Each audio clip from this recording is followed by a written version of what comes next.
Abang Ramli. Apa khabar, Dek? Kabar baik. Dah makan? Belum. Sian, lapar dia, Abang. Abang Ramli nak nombor berapa? 102. Berapa? RM10, Dek. Safia. Cantiknya.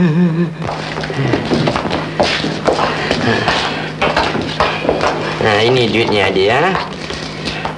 Nanti kalau nombor ni naik, kita ya. Tolong tiupkan sikit, Aduh, berkat. Apa khabar, Dek? Kabar baik. Nombor berapa dia tu beli tadi? Nombor 999. 999? Ngapa pula nombor tu boleh bertukar? Abang Ramli tak nak beli nombor? Abang Ramli tak mohon hari ni, Dek. Hati tak sedap. Belilah. 909 ke berapa ke? 909? Nombor itulah yang Abang Ramli beri pada Radin di bawah pokok buluh. Nombor tu nombor temberang, tak boleh naik. Jadi Abang Ramli tak mau main? Tak ada. Mengapa Leman suka berkawan dengan budak Den tu? Leman tengah menjaga kambing di padang. Leman nampak dia nak lesik burung. Oh, jadi Leman halau burung tu, ya? Iya, Mak. Mengapa? Mengapa dia nak bunuh burung?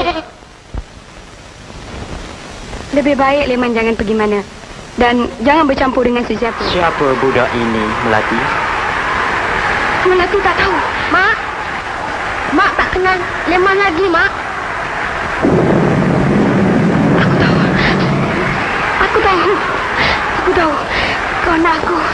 Aku tahu kau nak aku. Aku tahu. Kau nak aku. Anakku. Hai, Ana.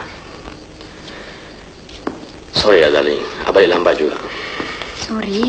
Dah berapa kali sorry dah. Nasib baik I tak mati. Menahan lapar. Dah berapa kali I bilang, kalau I lambat balik, you makanlah dulu. Lagipun bukan sengaja balik lambat. Tadi saya singgah di klinik. Niat hati nak berkenalan dengan Dr. Rusdi. Tapi tutup pula. Tutup? Kemana dia pergi? Tapi walau bagaimanapun, terima kasihlah atas undangan Tuan Doktor. Kami berdua mesti pergi. Rezeki tak baik ditolak. Oh, iya. Bercakap tentang rezeki, saya pun memang nak makan. Mari kita makan bersama Tuan Doktor.